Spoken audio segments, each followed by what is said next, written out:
우리의 왕이신 예수 그리스도의 사랑과 평화가 여러분과 함께 하시기를 기원합니다. 오늘은 교회록으로 한 해의 마지막 주일입니다. 이 주일을 왕이신 그리스도 주일, 이렇게 이 주일의 명칭을 붙였습니다. 이렇게 왕이신 그리스도 주일, 그리고 교회록으로 마지막 주일을 맞이한 우리는 지난 한 해 동안 믿음의 눈으로 또 신앙적 관점을 통해서 한 해를 돌아볼 필요가 있습니다. 과연 내가 그리스도를 우리의 왕으로 내 삶의 주인으로 모시고 한 해를 살아왔는지 돌아봐야 하는 거죠. 그리스도가 우리에게 왕이라고 하면 우리의 삶은 항상 그분의 임재를 사모하고 그분의 임재 안에서 기뻐하고 감사했는지 돌아보아야 한다는 것입니다. 여기서 왕은, 임금은 다스림, 통치적 개념을 의미합니다. 나에게 그리스도가 왕이 된다는 고백은 내 삶은 언제나 그분의 삶을 따라가야 되고 그분이 기뻐하시고 그분이 원하시는 삶을 살아내겠다는 다짐입니다. 더 나아가 그분이 내 안에, 내가 그분 안에 살아가는 것을 의미합니다. 이것이 바로 그분이 내 안에 임재하는 삶의 모습입니다. 여러분, 이 시간 돌아보면서 한 해를 하나님의 임재 가운데 보내셨습니까? 교회력은 예수님의 일대기를 통해서 한 해가 이루어집니다. 탄생을 기다림부터 시작해서 탄생, 그리고 고난, 십자가, 부활, 성령 강림, 그리고 교회와 더불어 살아가다가 주님이 승천하시고 다시 오실 것을 사모하는 것들로 한 해가 꾸며져 있습니다. 한 해 동안 내 삶에 임재하신 주님과 어떻게 함께 했으며 그분의 음성하고 그분의 순종하고 하나님의 뜻을 이루었는지 돌아볼 수 있기를 바라겠습니다. 그러면 어떻게 하는 것이 하나님의 임재 가운데 살아가는 것일까? 어떻게 신앙생활하는 것이 하나님의 임재, 하나님과 동행하는 신앙생활하는 것인가? 묻지 않을 수가 없습니다. 이에 대해서 여러 가지 말이 있지만 저는 존경하는 목사님의 글의 일부를 인용하면서 그 글을 답하려고 합니다. 하나님의 임재 가운데 살아가는 삶을 살기 위해서는 거기에 특별한 방법이나 특별한 기술은 필요로 하지 않습니다. 다만 하나님의 임재 가운데 살아가기 위해서는 하나님의 임재 가운데 살아가고 있는 습관을 길러야 합니다. 습관이라고 하는 것은 버릇이 되어버리는 거예요. 물론 처음에는 그 길을 가는 것이 쉽지 않습니다. 하지만 끝끝내 그것이 내 몸이 되어서 나도 모르는 사이에 의식하지 않고 내 삶이 그저 하나님의 임재, 하나님과 함께하는 삶의 모습을 드러낼 수 있는 거죠. 즉 그리스도를 드러낼 수 있는 모습으로 살아간다는 뜻입니다. 그게 습관이에요. 저들의 삶의 습관은 언제나 하나님의 관점에서 하나님의 그와 함께하는 관점에 살아가고 결정하는구나 하는 것을 보여준다고 볼 수 있죠. 이런 하나님의 임재를 우리 삶에 습관들이기 위해서는 가장 중요한 것은 우리의 신앙생활이 내 자신 중심에서 내 의를 구하는, 드러내는 삶에서 하나님 중심, 하나님의 의를 드러내는 삶으로 방향을 바꿔야 한다는 거죠. 신앙생활 자체도 내 중심이에요. 내 의와 자기 자랑으로 매몰된 신앙이 있어요. 이것에서 벗어나서 하나님 중심의 하나님 의를 드러내는 삶으로 바꿔간다는 거죠. 내 중심의 삶을 살아가는 삶 속에서는 하나님의 임재는 불가능하다고 합니다.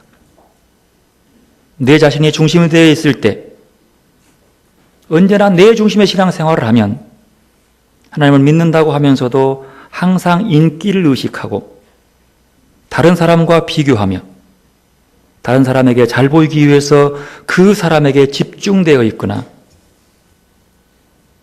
내 중심의 신앙생활은 하나님을 믿는다고 하면서도 은근히 내면으로 하나님 이외의 다른 것들을 더 즐기면서 또 즐기기 위해서 하나님을 찾게 된다는 것이죠. 그러니까 자기 중심으로 살아갈 때는 하나님이 기뻐하지 않는 일들 속에서 즐거움을 찾으려고 애를 쓴다는 겁니다. 그리고 항상 자신의 행복을 위해서 그 계획에 몰두해 있고 중언, 부언, 주문을 외듯이 신앙생활을 하는 거예요. 반복된 주문 속에서 하나님 위에 자기 중심으로 삶으로 고백한다는 거죠. 이런 신앙생활 속에는 하나님이 함께하지 않습니다. 아니, 하나님이 함께한다 하더라도 즐거움이 하나님께 있지 않기 때문에 전혀 의식할 수가 없는 거죠. 주님 말씀합니다. 골방에 들어가서 숨어 계시는 하나님을 찾으라고. 눈에 보이지 않는 하나님을께 기도하라고. 눈에 보이지 않는다. 숨어 계신다. 중요한 신학적 용어입니다. 하나님은 허세와 위선을 드러내는 신앙생활에 함께하지 않습니다. 그곳을 떠날 때 주님은 거기 계십니다. 그래서 숨어 계신 하나님 이렇게 얘기하는 거죠. 여기서 숨어 계신다. 이 말은 무슨 말인 거 아니? 하나님께서 극장에 관객이 딱 앉아가지고 우리의 삶을 바라보면서 우리가 살아가는 위선적인 쇼를 보면서 아, 그래? 이렇게 그것을 감상하거나 평가하지 않는다는 거예요. 거짓된 위선적인 내 삶을 관람하듯 지켜보는 그런 하나님이 아니다. 사람들 앞에 자신을 드러내기 위해서는, 사람들에게 자기 이름을 내세우기 위해서는 모든 선행, 봉사, 하나님이 계시지 않습니다. 그곳에는 언제나 하나님의 이름을 빙자해서 나만 있는 거죠. 영광도 마찬가지예요. 그러한 사람은 열심히 종교적인 쇼를 하지만 그 쇼에 사람들이 몰려들 수 있지만 하나님의 임재 가운데 살아간다라고 말할 수 없습니다.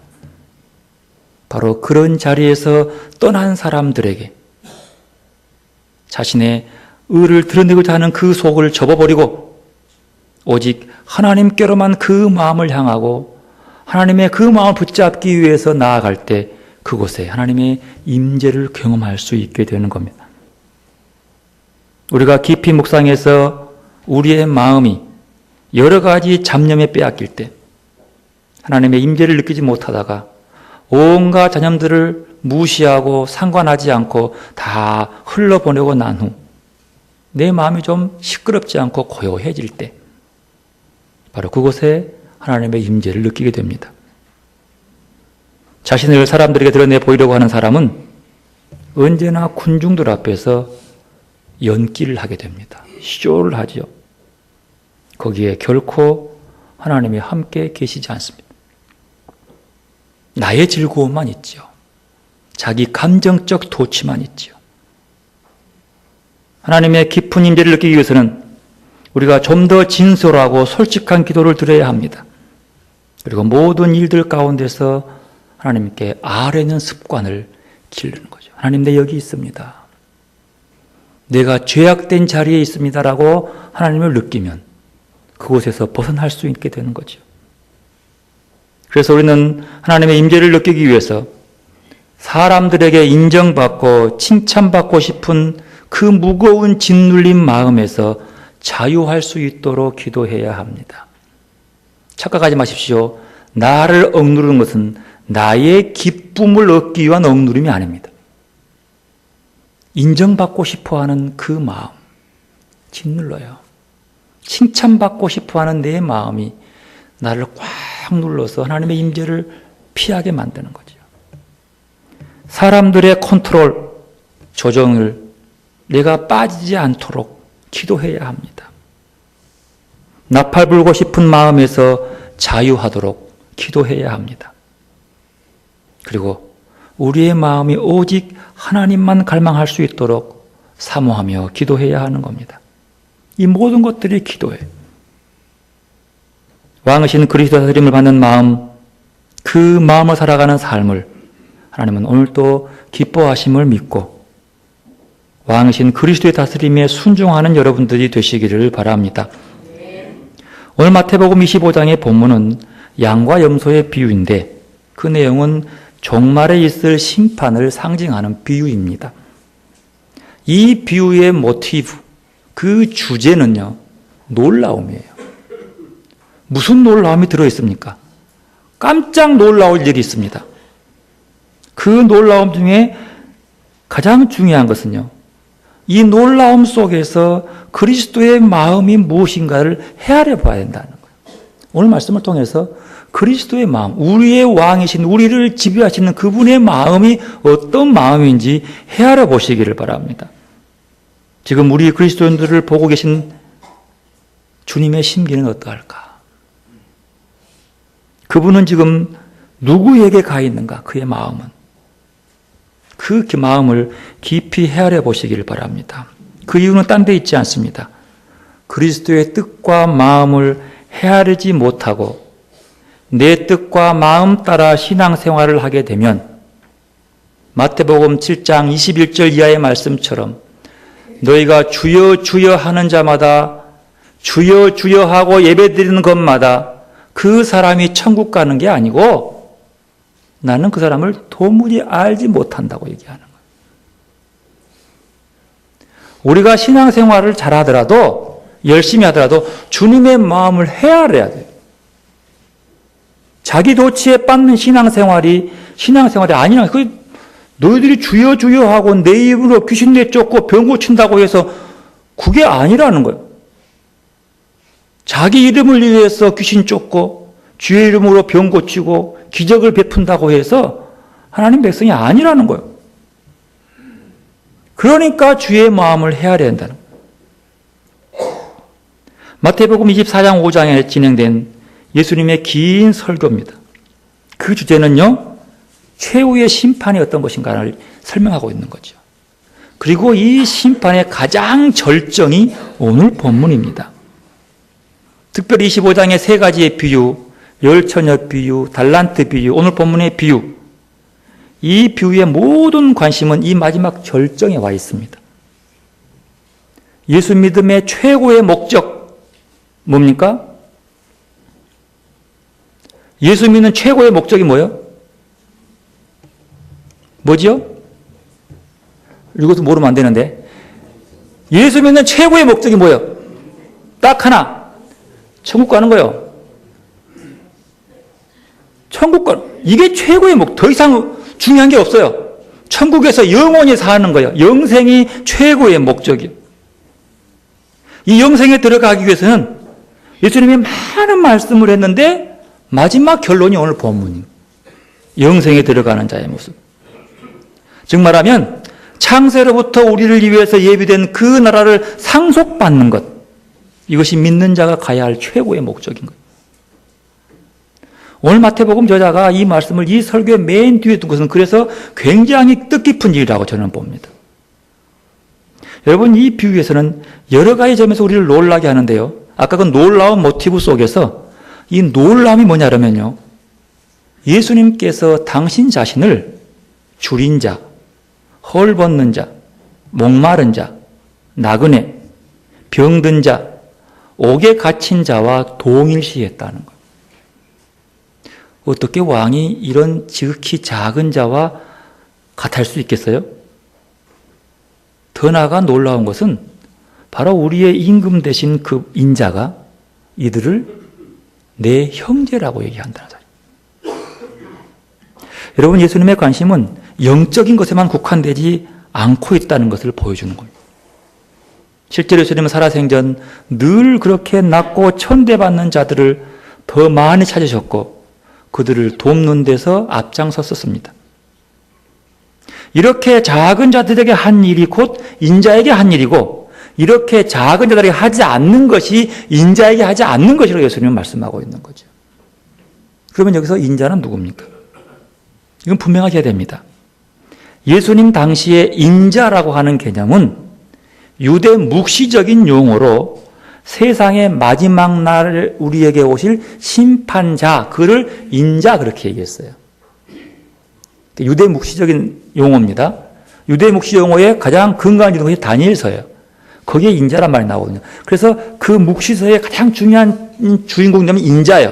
근데 그 인자는 누구냐 했더니 마지막 심판날 우리를 심판하러 오시는 그 분, 그 뜻이에요.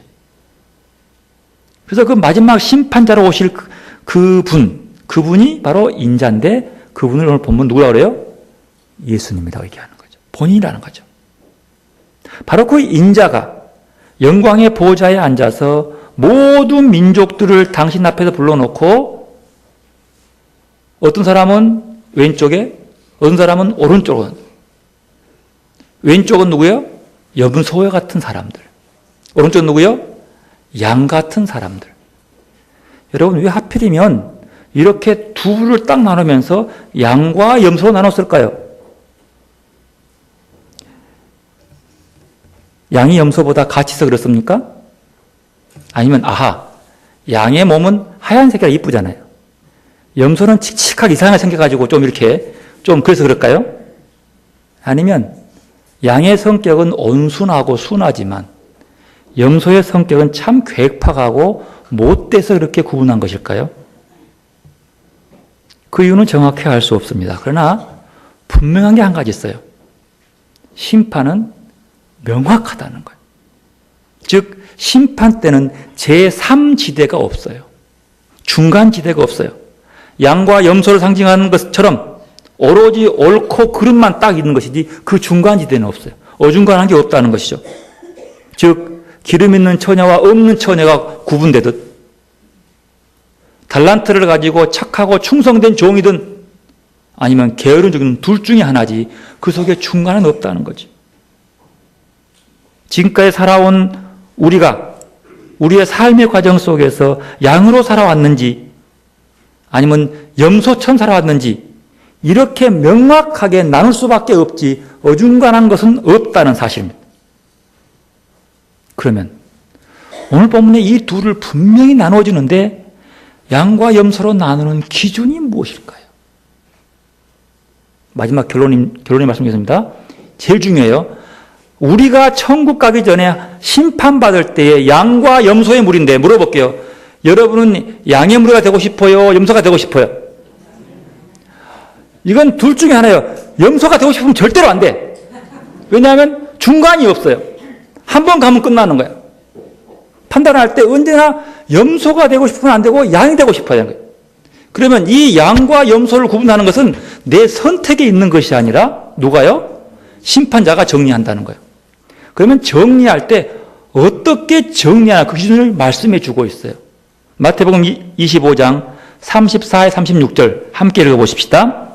그때에 임금이 그 오른편에 있는 자들에게 이르시되 내 아버지께 복받을 자들이여 나와 창세로부터 너희를 위하여 예비된 나라를 상속받으라.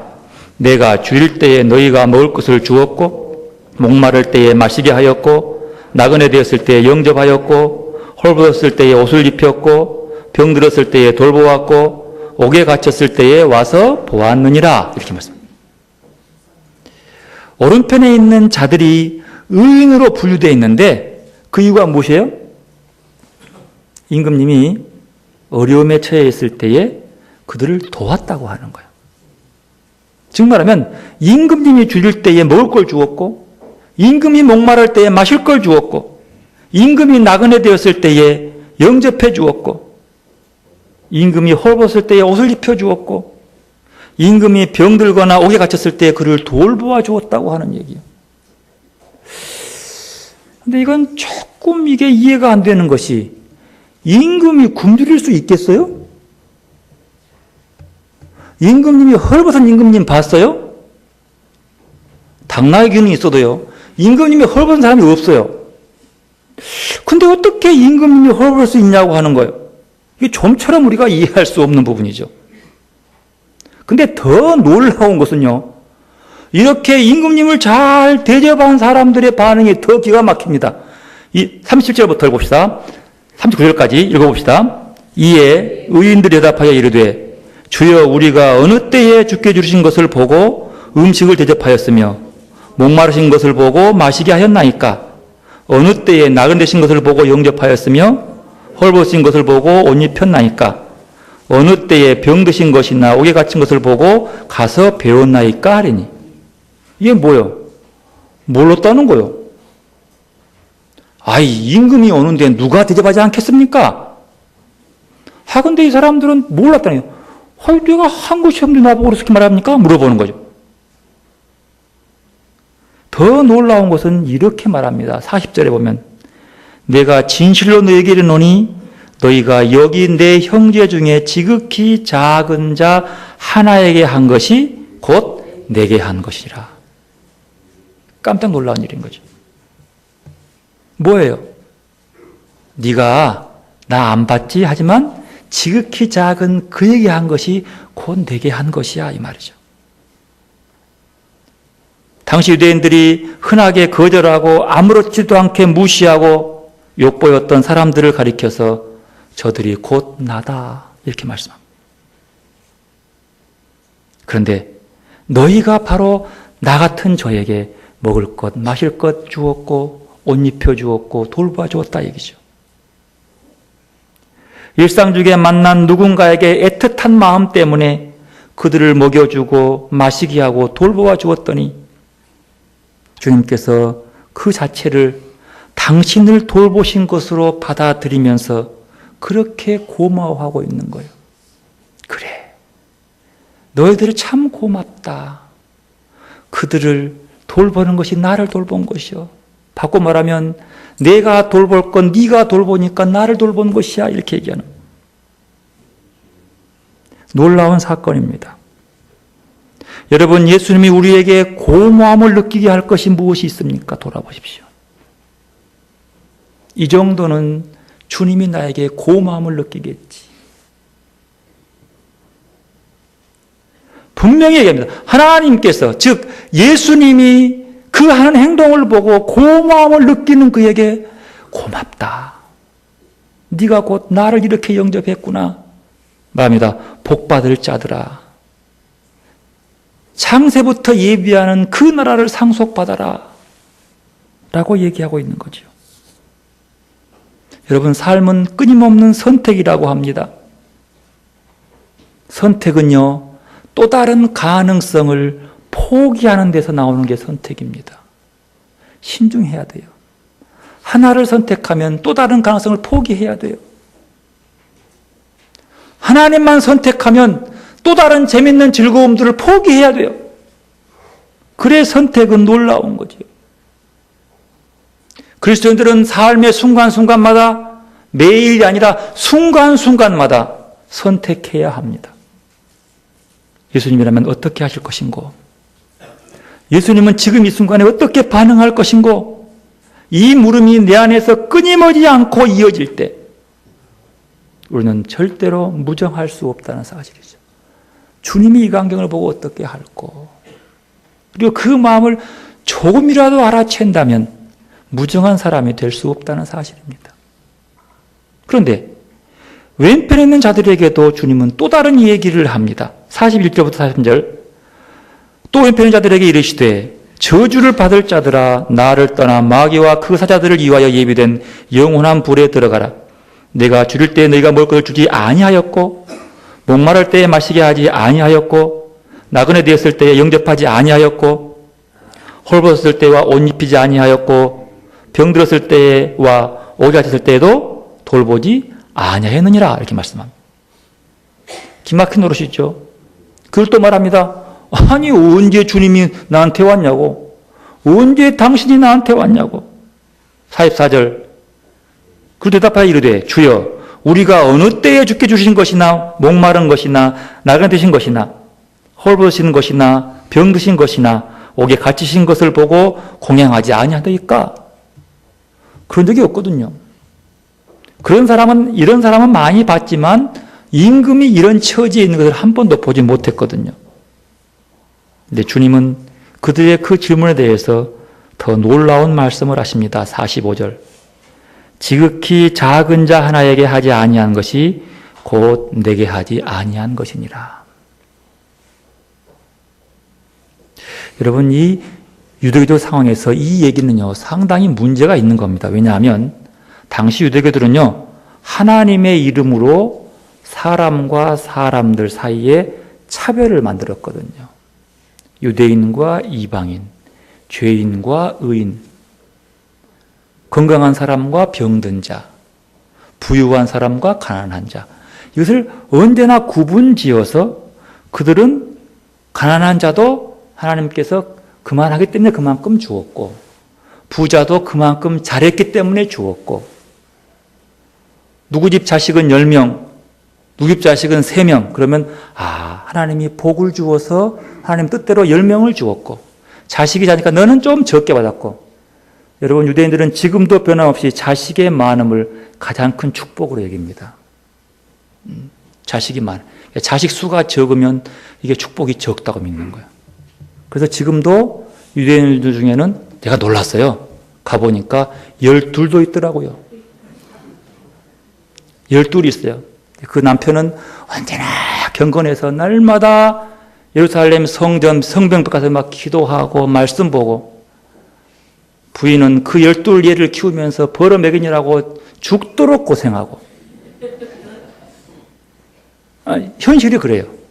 그래서 남자들이 더 말씀을 잘 연구해야 자식을 많이 낳는 거야. 그게 축복이야.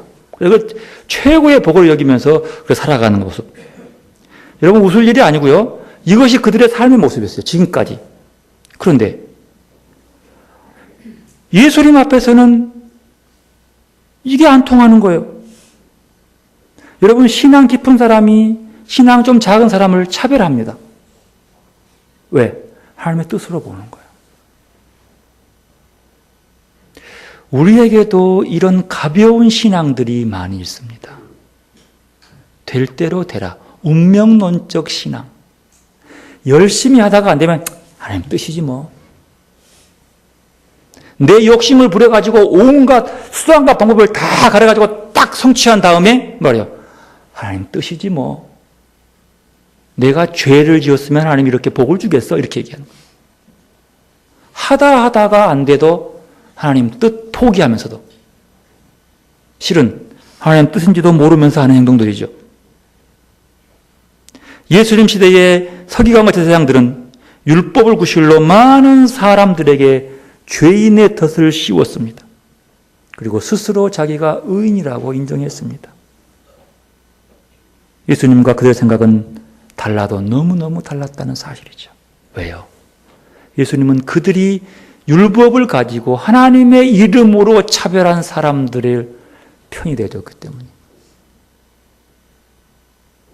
이렇게 사람과 주님의 생각이 충돌할 때 우리의 반응은 어찌해야 하겠습니까? 우리의 생각과 하나님의 충돌을 일으킬 때 성자 프란시스코라고 하는 책에서 프란시스코가 레오 형제에게 이런 말을 하는 부분이 나오죠. 그리스도인의 진가는 그가 지닌 미덕에 있는 것이 아니라, 여기서 미덕은 뭐 사랑, 겸손이 다 그래요. 내면에 도사리고 있는 오만과 불경, 불충과 악의 같은 것을 미덕으로 바꾸는 치열한 투쟁으로부터 나오는 것이다. 이게 레오 형제도 굉장히 신앙 깊은 사람이거든요. 신앙에 깊은 사람들이 하는 행동들은 다 착한 일들이에요. 겸손하고 막 하라잖아요. 그러나 그것이 아니고 그 속에서 내가 신앙 깊은 행동 속에서 나오는 오만함, 불경건함과 끝없는 투쟁을 통해서 만들어내는 미덕을 얘기하고 있는 거죠. 여러분, 스스로 신앙적으로 우월하다고 생각하는 사람은 내 자신의 신앙생활의 시선을 빼앗긴 나머지 하나님을 보지 못합니다. 그러나 그 내면에 있는 오만과 불경을 깨닫고 깊이 뉘우치고 회개하며 내가 만난 모든 사람들을 하나님처럼 볼 수 있을 때 비로소 진정한 그리스도인이 되는 겁니다. 모든 것들 속에서 하나님의 손길을 발견할 수 있을 때 그리스도인들이 된다고 하는 거죠. 내게 악을 향하는 악한 사람의 행동을 통해서도 하나님 볼 수 있어야 되는 거죠. 그가 하나님이 아니라 그 악한 행동이 하나님을 거스른다고 해서 악을 악으로 보복하지 아니할 수 있는 믿음, 저게 하나님의 뜻이 아니구나 하는 것들을 보는 믿음. 눈물 흘리는 자들을 통해서 하나님의 마음 아파하는 것들을 볼 수 있어야 되고, 소외당해서 서럽게 우는 한숨 짓는 자들 속에서 하나님의 탄식을 함께 볼 수 있는 눈, 이것이 믿음의 눈인 겁니다. 만약 우리의 인간적 조건이 다른 사람들과 관계에서 우월감을 드러내면 그것은 예수님이 보여주신 성경적 삶을 우리 스스로 외면하고 있다는 사실입니다. 그러면 하나님의 마음은 어떤 마음이에요? 어디서 그 마음을 헤아릴 수 있겠습니까? 오늘 에스겔서 본문을 통해서 그 마음을 헤아릴 수가 있습니다. 에스겔 34장 11절 16절 말씀, 이 말씀을 한마디로 요약하면 16절이요. 16절 말씀 우리 함께 읽어보겠습니다. 그 잃어버린 자를 내가 찾으며 쫓기는 자를 내가 돌아오게 하며 상한 자를 내가 싸매주며 병든 자를 내가 강하게 하려니와 살찐 자와 강한 자는 내가 없애고 정의대로 그들을 먹이리라. 여기서 에스겔 선지자는요, 하나님이 거짓 목자들의 죄로 인해서 분열된 양들을 다시 회복시킬 뿐만 아니라 그들의 진짜 목자가 되어주겠다고 말씀하는 거예요. 거짓 목자들 때문에 분열되고 흩어지고 깨지고 상처받고 넘어진 자들을 누가요? 하나님이 참 목자가 된다는 거죠. 여러분, 참 목자와 거짓 목자의 차이는 저 개인적으로 이렇게 봅니다.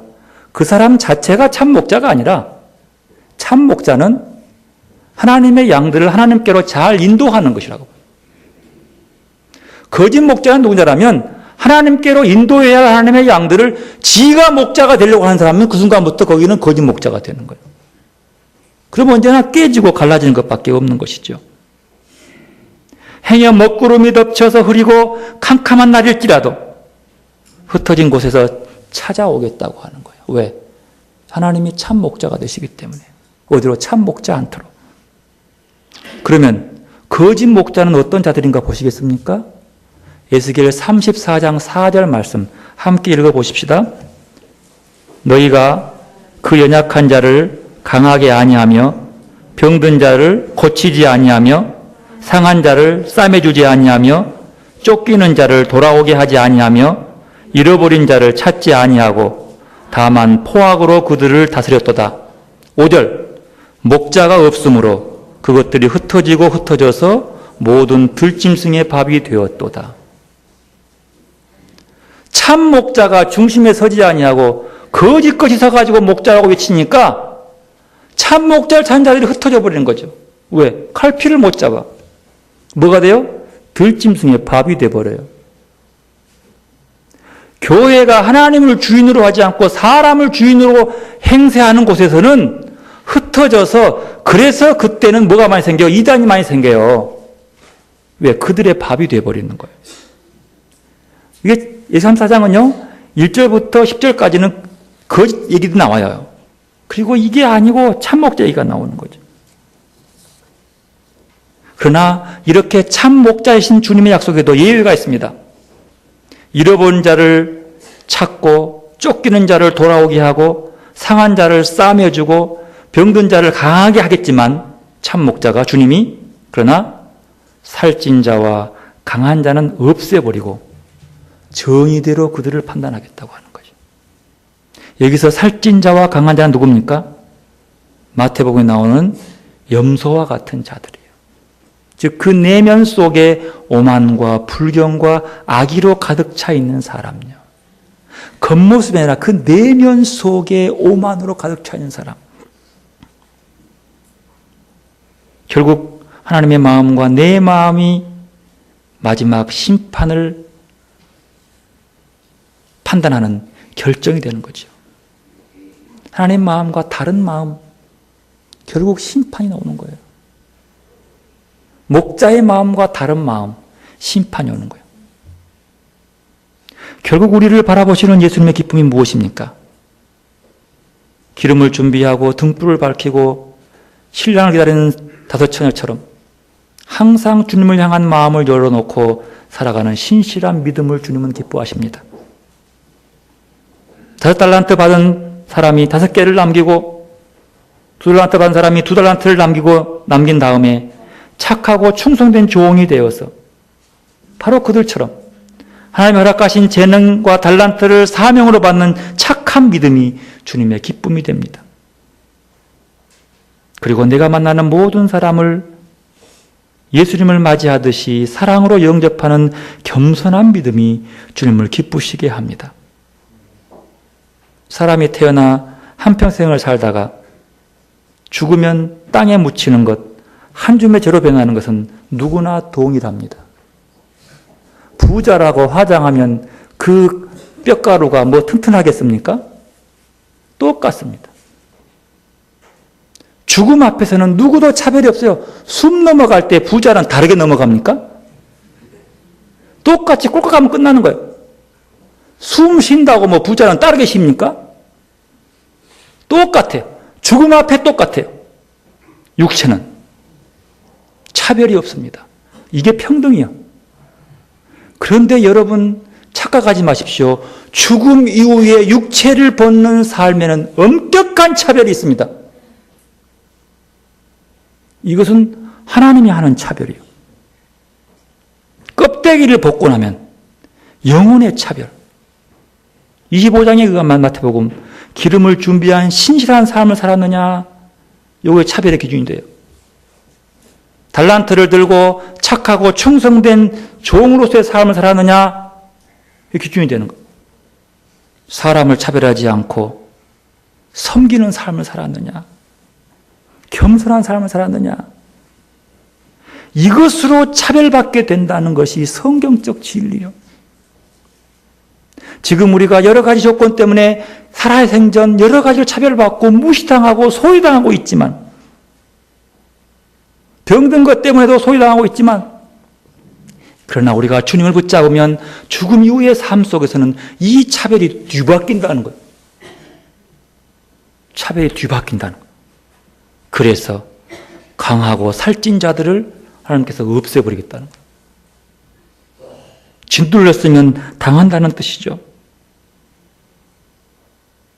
신앙의 한 해를 마감하는 이 주일에, 그리고 살아온 한 해를 감사하는 이 절기에 우리는 무엇을 감사하고 살았는가 한번 생각해 볼 필요가 있습니다. 오늘 우리는 치열한 경쟁 속에 살면서 능력 위주의 가치관과 삶이 습관화되어 있습니다. 그래서 강하고 성공한 사람들을 늘 부러워하고 약하고 소외된 사람들의 고통에는 무관심합니다.